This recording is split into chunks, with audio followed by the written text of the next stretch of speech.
Assalamu alaikum. This is lecture number second from chapter number second, biological molecules, and today the topic for discussion is difference between catabolism and anabolism, and along with the hydrolysis, polymerization, hydration, और इन ये तमाम चीजें किस तरह से आपस में linked हैं और किस तरह से कॉम्पिटेटिव एग्जाम के अंदर इस छोटे से टॉपिक में से ढेर सारे क्वेश्चन जो हैं वो पूछे जाते हैं, किस तरह का उनका नुक्ता नजर होता है पूछने का और कहां पर स्टूडेंट्स जो हैं वो गलतियां कर सकते हैं। तो होप सो इन तमाम चीजें आज के हम इस लेक्चर में this is lecture number second from chapter number second biological molecules and today the topic for discussion is a metabolism. ये टॉपिक जो है दो डिफरेंट चैप्टर्स के अंदर मौजूद है। चैप्टर नंबर सेकंड के अंदर भी मौजूद है, चैप्टर नंबर 11 के अंदर भी मौजूद है। और आप सबकी खुशकिस्मती इसलिए है कि दोनों चैप्टर जो है वो एमडीकैट का पार्ट भी हैं और दोनों चैप्टर्स के अंदर ये टॉपिक जो है ये एमडीकैट में ट्रेस भी किया गया है। तो हम आपको वो तमाम चीज़ें बताएंगे। पहले चैप्टर नंबर सेकंड के पर्सपेक्टिव से पढ़ा देंगे, फिर हम उसी चीज़ को चैप्टर नंबर 11 के पर्सपेक्टिव में लेके जाएंगे। तो मैं आपको थोड़ा सा इंट्रो बता देता हूँ कि जब हमने चैप्टर नंबर सेकंड जिसका नाम है बायोलॉजिकल मॉलिक्यूल, हम जब इस पर्सपेक्टिव से कवर करेंगे तो हम इसको कवर करेंगे कि बायोलॉजिकल मॉलिक्यूल जब बनते हैं उस वक्त इसका रोल क्या होता है। चैप्टर नंबर 11 का नेम है बायो एनर्जेटिक्स।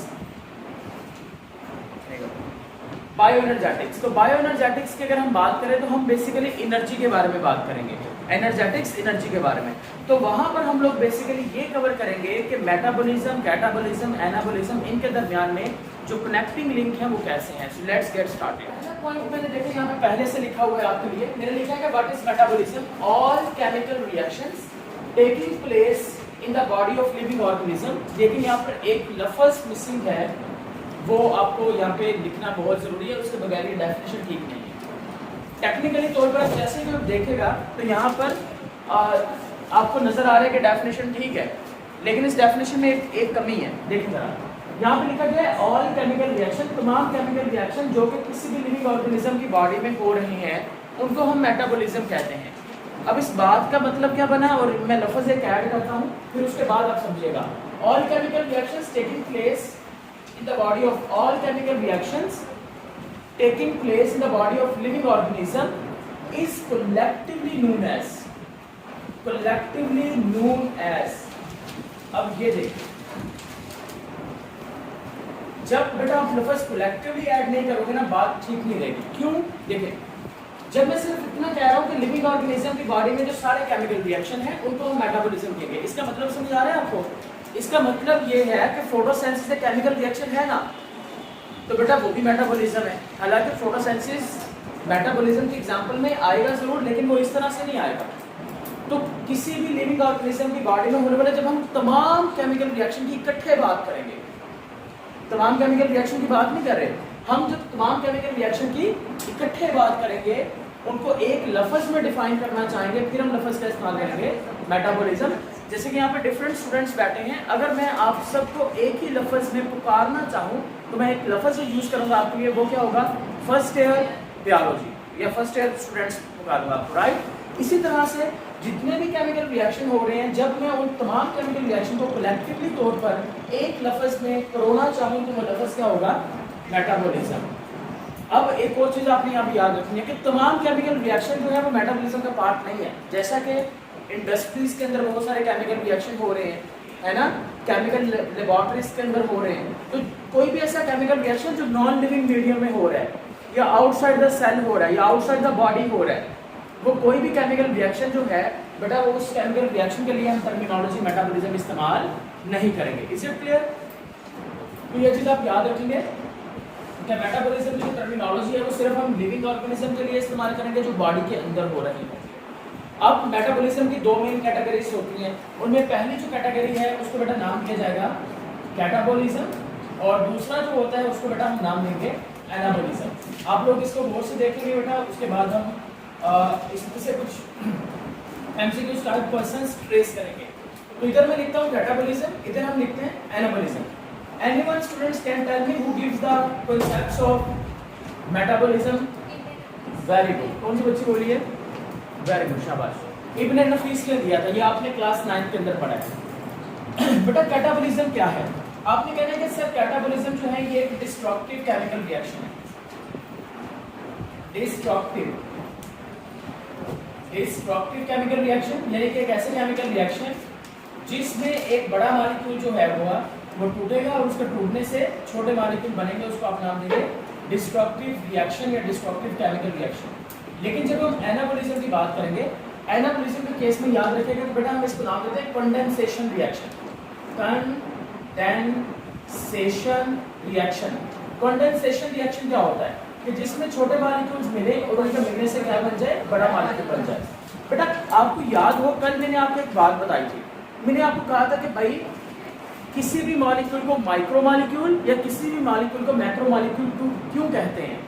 आप किसी भी इंसान से या टीचर से पूछ लीजिए, वो आपको सिंपल अल्फाज में एक्सप्लेन कर देंगे। वो आपको क्या कहेंगे, वो आपको कहेंगे कि अमाइनो एसिड जो है वो माइक्रो मॉलिक्यूल इसलिए हैं क्योंकि अमाइनो एसिड के मिलने से एक बड़ा मॉलिक्यूल बन रहा है, और बड़े मॉलिक्यूल का नाम क्या होता है, प्रोटीन्स। और वो आपको इस बात को क्या कि जस्टिफाई करने की कोशिश करेंगे कि प्रोटीन्स के क्योंकि अमाइनो एसिड्स के मिलने से बन रहा है, इसी वजह से प्रोटीन एक मैक्रो मॉलिक्यूल है और अमाइनो एसिड एक माइक्रो मॉलिक्यूल है। लेकिन आप लोग कहिएगा कि ऐसी रीजन नहीं है।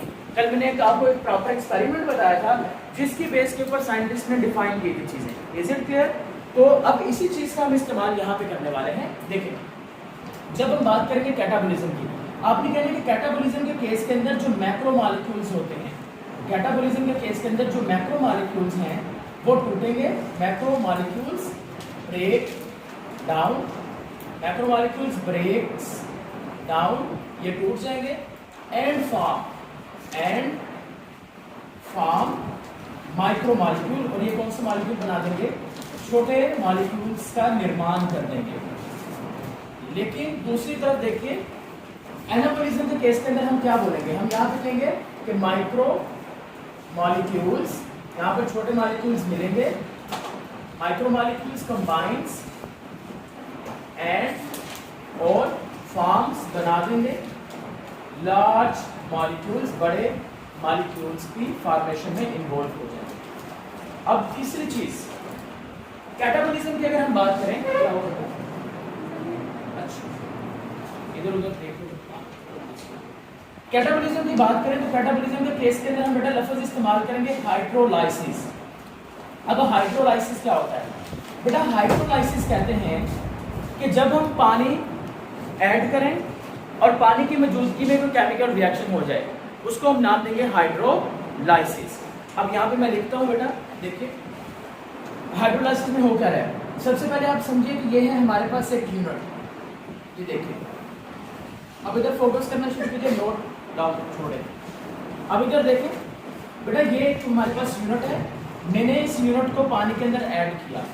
अब जैसे मैं इस यूनिट को पानी के अंदर ऐड करूंगा तो क्या होगा, ये वाटर का मॉलिक्यूल टूटेगा, इस वाटर के मॉलिक्यूल के टूटने से एक हाइड्रोजन का आयन बनेगा, एक बनेगा हाइड्रोक्सिल आयन, और ये दोनों आयन्स जो हैं ये इसके साथ अटैच हो जाएंगे मॉलिक्यूल के साथ। ये देखिए एक मॉलिक्यूल इसके साथ हाइड्रोजन आयन अटैच हो गया पॉजिटिव, साथ में यहाँ पर प्लस मैंने देखा ये दूसरा आ गया मॉलिक्यूल, ये OH नेगेटिव आ गया। अब यहाँ पे देखिए एक बड़ा मॉलिक्यूल था, एक बड़े मॉलिक्यूल के टूटने से कौन सा मॉलिक्यूल बन गया, छोटा मॉलिक्यूल। जब एक बड़ा मॉलिक्यूल एक छोटे मॉलिक्यूल में टूट जाए तो इसकी मौजूदगी के अंदर, वाटर की मौजूदगी के अंदर, उसको आप क्या नाम देंगे, हाइड्रोलाइसिस। और क्योंकि बेटा कैटाबोलिज्म के अंदर बड़ा मॉलिक्यूल छोटे मॉलिक्यूल में टूट रहा है और पानी की मौजूदगी में टूट रहा है, इसी वजह से हमने कैटाबोलिज्म की जगह क्या लिखा, हाइड्रोलाइसिस लिख दिया। Is it clear? Okay. Anabolism की बात करें तो एनाबोलिज्म के केस में मैकेनिज्म थोड़ा डिफरेंट रहता है। जहाँ पर हम टर्मिनोलॉजी जो इस्तेमाल करेंगे उस टर्मिनोलॉजी का नेम होगा बेटा polymerization. That's name could be polymerisation.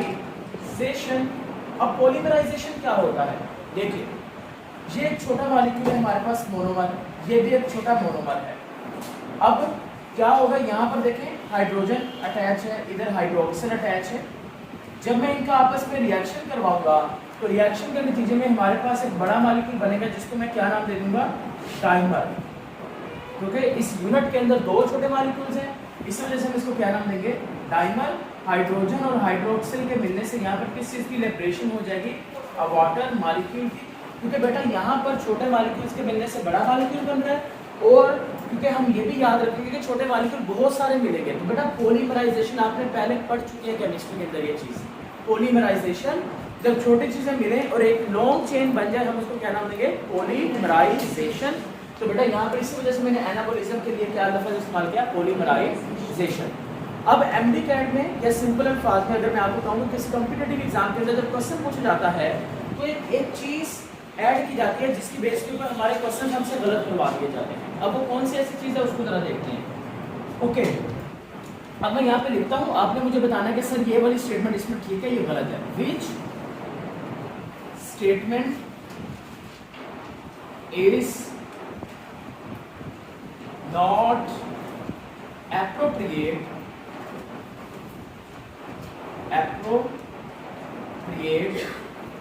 about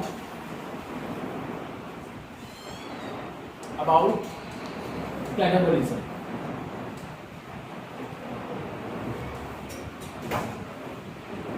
option A है हमारे पास हाइड्रोलाइसिस occurs। ऑप्शन बी है बेटा हाइड्रेशन occurs। ऑप्शन सी है हमारे पास large molecule into small molecule.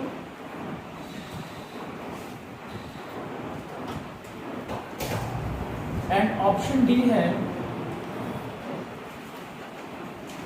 None. बेटा आपके पास 5 सेकंड्स हैं और वो आपको पता है ना खत्म कैसे होते हैं, 5 4 3 2 1 है डन। चलो जी बढ़िया, राइट साइड जल्दी बता रहे हैं आपने, आपको क्या लग रहा है कौन सा इनमें से जो एप्रोप्रिएट नहीं है, गलत की बात या नॉन एप्रोप्रिएट की यहाँ पे बात की गई है बेसिकली। तो गौर से देख कर फिर आंसर करेंगे आप लोग।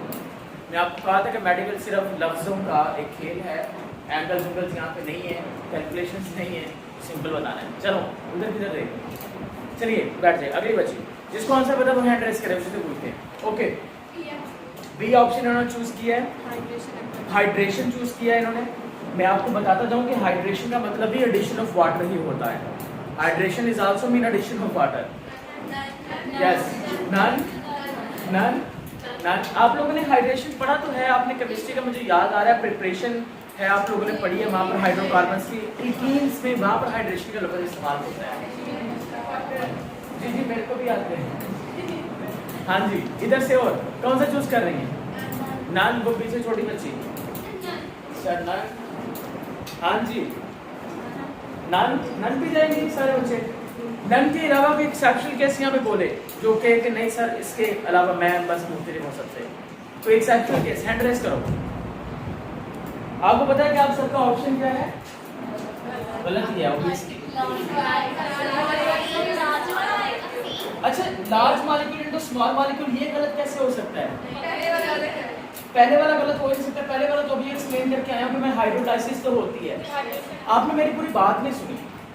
मैं जब कह रहा था ना कि हाइड्रेशन में भी एडिशन ऑफ वाटर होता है, 100% ठीक बात है, लेकिन there is a difference between hydrolysis and hydration. Hydration में जो पानी का एडिशन होता है ना, वो मॉलिक्यूल को तोड़ता नहीं है, वो मॉलिक्यूल का हिस्सा बन जाता है। That is the basic difference. याद रखिएगा, आज के बाद गलती नहीं करेंगे। हाइड्रेशन के केस के अंदर बेटा जो पानी का मॉलिक्यूल हम ऐड करेंगे वो मॉलिक्यूल को तोड़ेगा नहीं। मान लीजिए कि अगर ये हाइड्रेशन रिएक्शन होता तो पता क्या होता, इनके दरमियान बॉन्ड नहीं टूटता, इनके दरमियान बॉन्ड बना रहता, इनके दरमियान बॉन्ड बेटा उस तरह से बना रहता और ये वाटर का मॉलिक्यूल इनके साथ अटैच भी हो जाता। तो फिर मैं इसको हाइड्रोलाइसिस नहीं कहता, है ना, मैं इसको क्या नाम देता, हाइड्रेशन। फिर आप मुझे एक बात बताएं, जब इनके दरमियान बॉन्ड ही नहीं टूटा तो क्या मैं ये कह सकता हूँ कि बड़ा मॉलिक्यूल छोटे मॉलिक्यूल में टूटा? नहीं कह सकता। जब मैं ये कह नहीं सकता कि क्या ये कैटाबॉलिज्म के बारे में एप्रोप्रिएट है? नहीं है। तो यहाँ पर राइट ऑप्शन कौन सा है? Hydration, not a hydrolysis, not the none. जानी बात? तो इस तरह से बात अच्छे से ध्यान से सुन रही है। एक लफ्ज यहाँ पे है हाइड्रोलाइसिस और हाइड्रेशन, इससे पूरी चीज जो है सिनेरियो चेंज हो गया। अब हम जरा इधर चले जाते हैं। देखिए पॉलीमराइजेशन की हम बात कर रहे थे बेटा। यहाँ पर एक चीज याद रखिएगा कि जब पॉलीमराइजेशन होगा तो देखिए 2 यूनिट्स हैं, एक हमारे पास ये यूनिट आ गया, एक हमारे पास ये यूनिट आ गया। जब दो यूनिट आपस में मिलेंगे तो यूनिट के आपस में मिलने से क्या बनेगा हमारे पास डाइमर। उस डाइमर के अंदर कितने छोटे यूनिट्स होंगे? दो। अब मैं अगर आपसे ये पूछूं कि भाई दो छोटे यूनिट के मिलने से जो एक डाइमर बना है उसमें कितने बॉन्ड बनेंगे? आपने कहना है कि उनके दरमियान में कितना बॉन्ड बना है? एक बॉन्ड। और जितने बॉन्ड बनेंगे उतने ही क्या चीज रिलीज होंगे? वाटर के मॉलिक्यूल रिलीज हो जाएंगे। Is it clear? अब मैं यहाँ पर एक ऑप्शन लिख के देता हूँ आपको। मैं कहता हूँ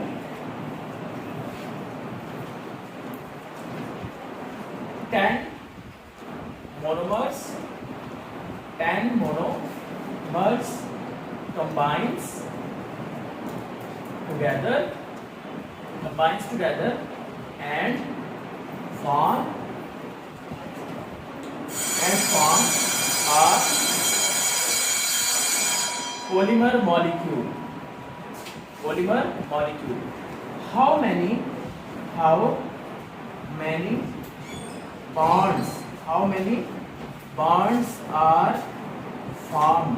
bonds are formed between them?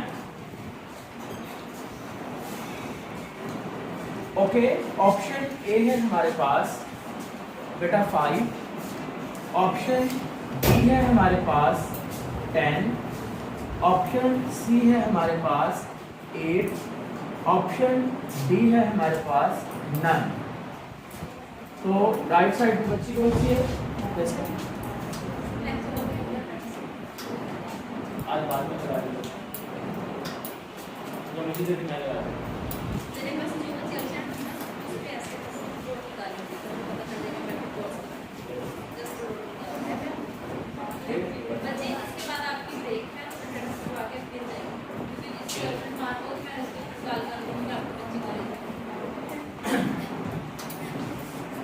चलें, अब आंसर करिए। हरिए राइट साइड बेटा आंसर करोगे? बैठ जाओ, इतनी देर लगाते करिए। जहां बेटा नेक्स्ट करिए। 10 none 5 मोस्टली कौन से हैं? What should be right answer? इधर वाली साइड 5 बोल रही है, इधर वाली side what should be right answer? ये फर्स्ट लाइन नन पे है, इधर वाले 5 पे हैं, इधर वाले एक बच्चे 10 बोल रही हैं। तो यहाँ पे देख लीजिए 8। ओके, यहाँ पे देखिए what should be right answer? The right answer is none. None जो है वो राइट आंसर रहेगा। इसकी रीजन बता देते हैं आपको। देखिए उन्होंने कहा कि 10 मोनोमर्स हैं और उन्होंने कंबाइन करके आ पॉलीमर, यहाँ पे आर्टिकल भी इस्तेमाल हुआ है, और उन्होंने लिखा है एक पॉलीमर बनाएगा। अब वो से समझना है 10 मोनोमर के मिलने से एक पॉलीमर बनेगा। इधर देखिए, जब समझ ना लगे आपने बना लेने एक मोनोमर 2 3 4 5 6 7 8 9 और 10। अब 10 पॉलीमर बन गए। इनके दरमियान में बॉन्ड कितने बनेंगे? 1 2 3 4 5 6 7 8 और 9 बन जाएंगे। ठीक है, तो बॉन्ड बन गए 9। लेकिन यहाँ पर एक चीज़ और याद रखनी है कि लफ्ज़ों में अगर उसने चेंज कर दिया, जैसे कि मैं स्टेटमेंट लिखते वक्त कहता हूँ कि मेरे पास 10 मोनोमर हैं, उनके मिलने से एक साइक्लिक पॉलीमर बना है। कौन सा पॉलीमर बना है? साइक्लिक पॉलीमर बना है। अब बताइए बॉन्ड कितने बनेंगे? Now tell me how many bonds will be formed? Hurry up, कितने बनेंगे? अब देखिए, अब बताइए 8 और 9, अभी भी 9। हाँ बोलो, अभी भी नन नहीं है। हाँ वेरी गुड, कितने बनेंगे? 10 बनेंगे, क्योंकि देखे ना साइक्लिक है। साइक्लिक का मतलब पहला बॉन्ड किसके साथ बनेगा? आखिरी वाले के साथ बनेगा। तो 10 बन जाएंगे ना बॉन्ड। नन कैसे बनेगा? 10 वाला ऑप्शन है यहाँ, 9 है नहीं यहाँ पे। अच्छा खैर, अब इधर देखिए, अगर मैं स्टेटमेंट थोड़ी और चेंज करूं, मैं कहता हूं 10 monomers combine and they will form 2 cyclic polymer. They will form 1 की या असाइक्लिक पॉलीमर की जगह पे मैंने क्या लिख दिया? 2 साइक्लिक पॉलीमर। तो tell me in that case what should be right answer? हरिए, एक ही क्वेश्चन है, उसी को हम बस ऊपर नीचे से देखे जा रहे हैं कैसे हो रहे हैं, है ना? जल्दी से बताइए। ओके, प्रेशर क्रिएट करने की जरूरत नहीं है आपको माइंड के ऊपर, सिंपल रिलैक्स रहना है। कौन सा बच्चा आंसर दे पाएगा इस टाइम, वो हैंड रेज करे। स्टेटमेंट में दोबारा बताता हूँ, मैंने कहा 10 मोनोमर मॉलिक्यूल हैं, 10 मोनोमर मॉलिक्यूल्स के कंबाइन करने से तो साइक्लिक पॉलीमर बन रहे हैं, 2 साइक्लिक पॉलीमर बन रहे हैं, उनके दरमियान अपने बॉन्ड बताने हैं कितने होंगे। 5 10 10 5 और 5। ओके, अब देखिए जरा, हमें इसको ऐसे टुकड़े नहीं मार देना 5 है 10 है, हम इसको बना के देख लेते हैं। हम इसको एक एग्जाम्पल के तौर पर अस्यूम करते हैं। मान लीजिए अगर हमारे पास, अगर मैं आपको क्या कहता, छोटे लेवल से आगाज करते हैं, मैं आपको कहता कि मेरे पास है 10 मोनोमर, उनके मिलने से 2 पॉलीमर बन रहे हैं। साइक्लिक को छोड़ दीजिए, 2 पॉलीमर बन रहे हैं, तो आप खुद से अंदाजा लगा लेते हैं, आप खुद से अंदाजा लगा लीजिएगा। आप समझ लीजिएगा कि भाई एक पॉलीमर शायद 6 का बन गया, एक पॉलीमर किसका बन गया, 4 का। अब अगर एक पॉलीमर 6 का बना, 1 2 3 4 5 6, बेटा ये एक पॉलीमर बन गया, एक पॉलीमर ये बन गया। अब ये पॉलीमर 6 का है, तो इसमें बॉन्ड कितने होंगे, अब ये पॉलीमर 4 के, इसमें बॉन्ड कितने होंगे, 3। टोटल बॉन्ड कितने बन गए, 8। चलो और एग्जांपल अज्यूम करते हैं। मान लेते हैं कि जो पॉलीमर बना है वो 6 4 का नहीं बना, वो बन गया है 5 और 5 का, ठीक है। अब देखो पॉलीमर जो है वो 5 5 का बन गया। अब 5 5 का बन गया तो देखो बॉन्ड 5 पे कितने बॉन्ड है, 4। दूसरी साइड पे कितने बॉन्ड है, तो एक बात तो सोचो, यहाँ पे भी 8 बॉन्ड, यहाँ पे भी 8 बॉन्ड, यानी कि बॉन्ड तो उतने ही बनने वाले हैं। पॉलीमर बेशक 6 4 का बनाओ या 5 5 का बना लो, एक कंफ्यूजन क्लियर हो गया। अब दूसरी तरफ आ जाओ, मैंने कहा कि 2 पॉलीमर बनेंगे और वो दोनों साइक्लिक होने चाहिए। अब वो दोनों साइक्लिक होने का मतलब क्या है, सर वेट कर रहे हैं, ठीक है। अब 2 साइक्लिक बनेंगे। अब देखिए आपने माइंड में ज़ूम कर लेना है, आपने कहना है कि भाई पहला 5 का है मेरा, दूसरा भी 5 का है। हम कर लेते हैं 1 2 3 4 5, ये 1 2 3 4 और 5 साइक्लिक है ना, तो 5 का मैंने बना दिया तो कितने बन गए, 5। अब दूसरा अगर मैं 5 का बनाऊंगा तो भी कितने बनेंगे, तो टोटल कितने बन गए, 10। अब 6 4 का बना के देख लेते हैं, आ जाइए सर। 6 4 का इधर 1 2 3 4 5 6, 1 2 3 and 4। अब देखो इधर देखो 1 2 3 4 5 6 7 8 9, कोई फर्क आया, तो बांड उतने ही बनेंगे और वो कितने बनेंगे, 10 बन जाएंगे। Is it clear, okay. One more question, एक और करते हैं सॉल्व। फ्रेम के अंदर आ रहा है कि नहीं, ओके। मुझे वो रेजर वगैरह दो जरा,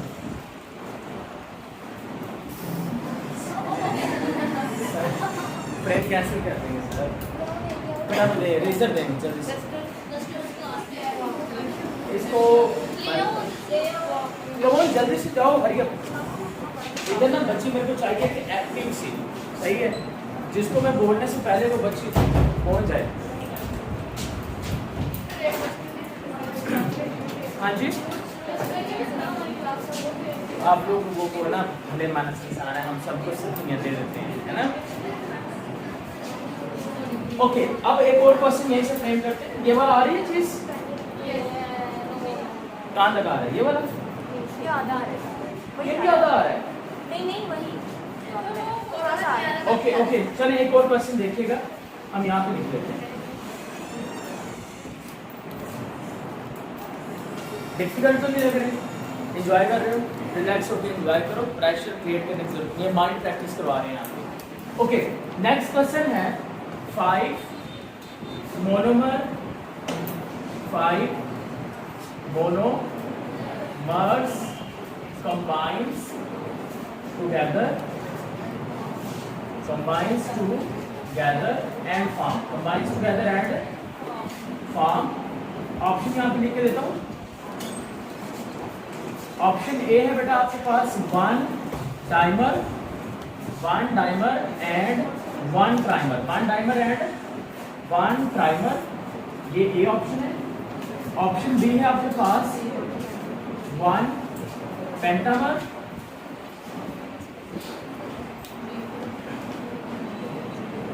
ऑप्शन सी है two dimer and one monomer, और ऑप्शन आपके पास डी है ऑल ऑफ अबव। चलिए ये आपके पास है, आपने इसका आंसर करना है, जल्दी से करेंगे 5 सेकंड्स के अंदर।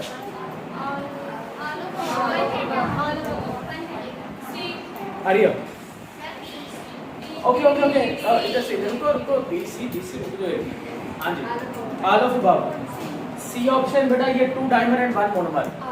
All of above, all of above, all of above, all of above. B option, ये बच्ची एक बी बोल रही है, बाकी सारे ऑल ऑफ अबव के आज आप सी बोल रही हैं। 2 बच्चे सी वाले हो गए। डी वाले बहुत सारे हैं।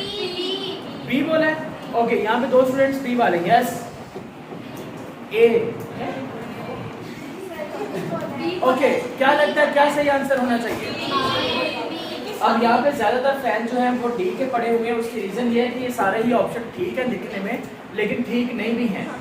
दिखने में सारे ठीक हैं लेकिन सही नहीं है, सारे ठीक हैं। देखिए उसने कहा कि 5 मोनोमर जब मिलेंगे तो 5 मोनोमर के मिलने से कोई शक नहीं है कि एक डाइमर बनेगा और एक ट्राइमर बनेगा, 5 मोनोमर पूरे हो गए। हाँ, आगे मैंने लिखा कि 1 पेंटामर, एक पेंटामर बनेगा। आगे मैंने लिखा 2 डाइमर बनेंगे और एक बाकी रह जाएगा। और फिर मैंने कहा तीनों ही ठीक है। अब बेटा यहाँ पर राइट ऑप्शन जो है that is the option D, not a D. Option D नहीं है, बी सही है। पता क्यों? बेशक जितने छोटे मर्जी मोनोमर मिले, उनके मिलने से हमेशा एक ही पॉलीमर बनेगा, और इसी वजह से तो हमने इसको नाम दिया था पॉलीमराइजेशन। आप भूल गए हो क्या? गौर नहीं ना किया आप लोगों ने फिर पॉलीमराइजेशन के ऊपर। पॉलीमराइजेशन का मतलब ये होता है कि छोटे मोनोमर के मिलने से क्या बने, एक पॉलीमर बनना चाहिए। और एक पॉलीमर कौन सा बनेगा? सिर्फ पेंटामर बनेगा। समझ आई बात? तो ये चीज आपने याद रखनी है इस तरह से। Hope so all the discussion is okay. यहाँ से क्वेश्चन फ्रेम कर लेते हैं। आंसर तो सही करते नहीं हो जी करेंगे। ओके चलें। How many water molecules are required? How many water molecules are required to break a polymer? To break a polymer of 10 monomer. 10 monomer। मैं यहाँ पर आपको बता दूं कि जब हमने बांड तोड़ा था, एक डाइमर को तोड़ा था, तो हमें एक मॉलिक्यूल लगा था वाटर का, यानी कि एक मॉलिक्यूल लग गया था एक यूनिट को तोड़ने के लिए। अब यहाँ पर 10 मोनोमर का एक पॉलीमर है हमारे पास। ऑप्शन ए हमारे पास रहने वाला है 10, ऑप्शन बी रहने वाला है 5, ऑप्शन सी रहने वाला है 8 एंड ऑप्शन डी रहने वाला है 9, ऑप्शन ई रहने वाला है आई एम एड। सही है? चलिए किस साइड से शुरू करें? गुड़िया तुम आज एंड वाला चूज कर लो, बहुत लेट करती हो आप।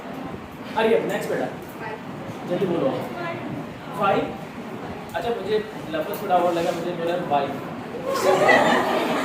तो लफ्ज़ थोड़ा ना क्लियर नहीं बोला करें, बात गलत समझ में आता है। 10 यस 5